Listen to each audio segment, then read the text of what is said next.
Magandang araw mga kaibigan. Bigyan natin ng reaction opinion itong Facebook reel posted by DWAR Abante. Mga pahayag o panukala ni Senator Risa Hontiveros na nagpapakitang gilas sa pagtulong sa mga OFWs na naiipit sa giyera. Very confident siya na mayroong pundo. Kailangan natin ng, 38 billion daw ang kailangan para maiuwi ang mga, So, okay naman sana ito. Kung wala yung connection ba sa politika na tatakbo siyang presidente or vice president sa 2028. Kaya, parang lumalabas, sinasakyan niya ang krisis na ito para magpakitang gilas. Pakinggan natin siya. Mangangailangan ng large-scale evacuation at reintegration support. Dapat kasama dyan ang income support at employment programs para sa uuwing OFWs. Kaya aabot ang kailangan na pondo sa 38 billion pesos. May pwede bang pagkunan ng pondo para sa supplemental budget? Oo. Nandyan ang tinatayang 70 billion pesos mula sa discontinued flood control projects noong 2025. Mayroon ding 2.5 billion pesos na pondo for farm machinery ng Philippine Center for Post-Harvest Development and Modernization o Mechanization na maaring i-repurpose bilang agri-subsidy. Pwedeng may ma-free up na cash sa pamamagitan ng phased obligation ng ilang large-scale infrastructure projects para hindi buong project cost ang ire-release agad.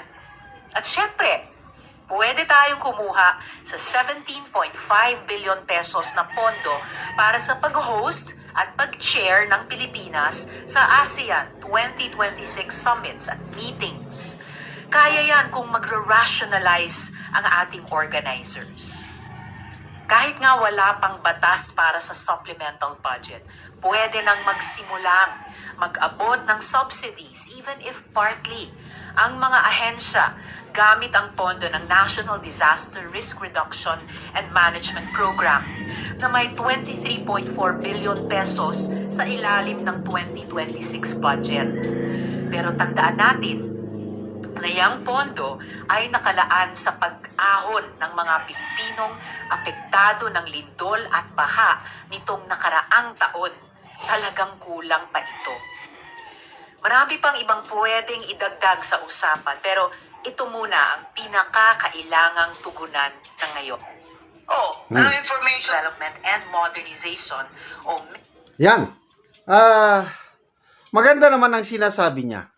In fairness, kailang ulitin ko, kung hindi sana yung pronouncement niya na tatakbong presidente or vice president, nako, papalakpakan ko yan, sasaluduhan ko, papasalamatan ko. But, my opinion, sinasakyan niya itong kaguluhan para magpakita siya ng, here I am, I care for the Filipinos. Tugunan natin ito.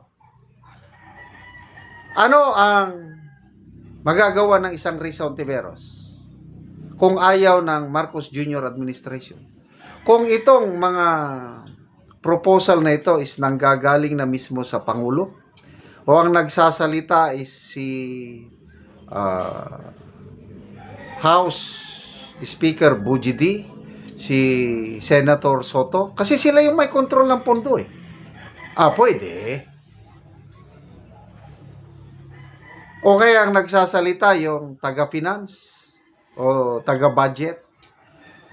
Kailangan natin ng pondo ito para pwede. Kailang Hontiveros? No, why nada? Again, I might be biased.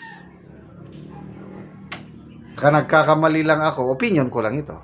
Lahat ng ginagawa ni Hontiveros ngayon nakakonect sa 2028. Yung pagpunta niya sa Pag-asa Island, sumaludo pa sa arrival honors. Ang tanong, kayo bang mga civilians? Dapat ba kayong sumaludo? I don't think so. Kami nga, mga retired. pag nasa public gathering kami, bayang Magiliw, hindi na ako sumasaludo. Dito na lang. Kasi civilian na ako eh. Ang saludo is only for military men. Men and women in uniform. Yan ang saludo. Eh siya sumasaludo eh. Maliban lang kung may reserve rank siya.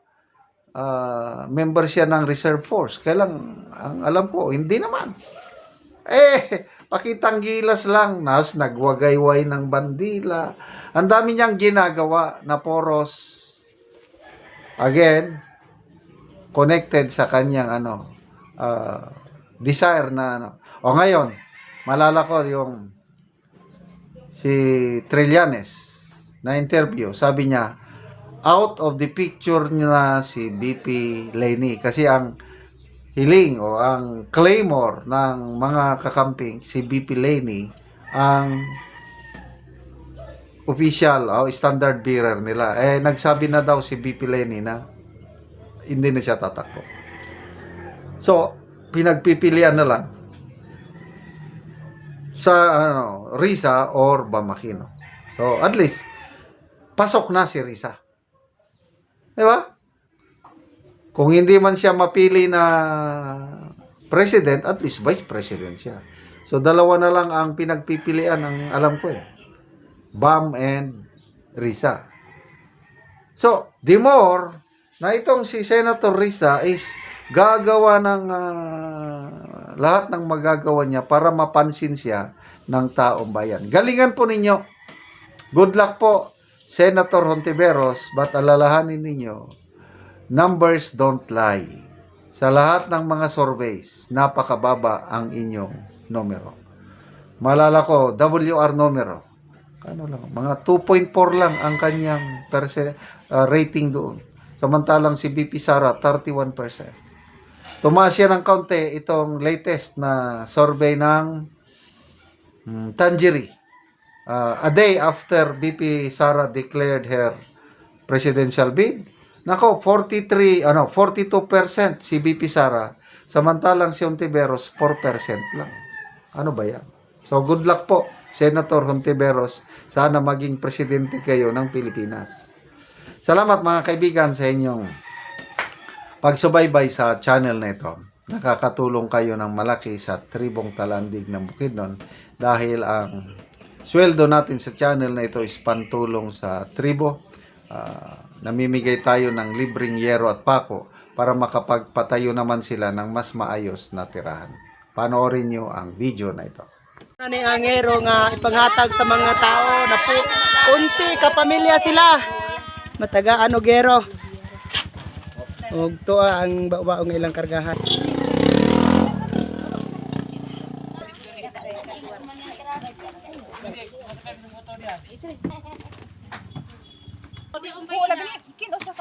Si Chinibel, si Aritipin, si Titing, tigsalin mo kain ka na. Naman yan! Kanapon ulang dito.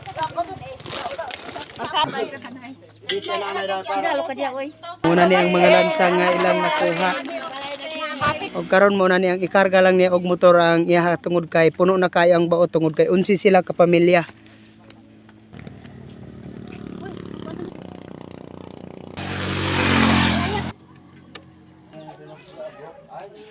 Duha ka bao-bao.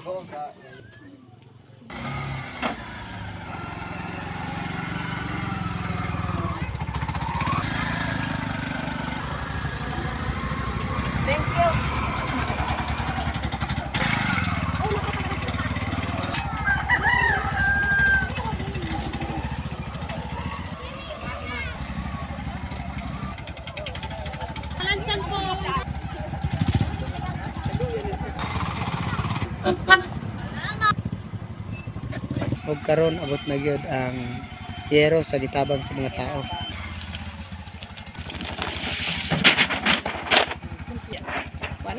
Og karon abot na gyud ang yero nga ikaduha nga bao.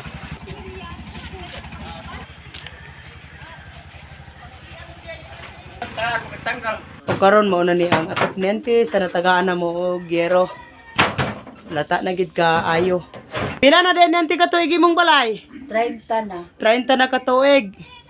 Pat sa Ginoo ug sa nagtabang sa sin nga natagaan ako. Gusto na ang atok. Salamat, ante.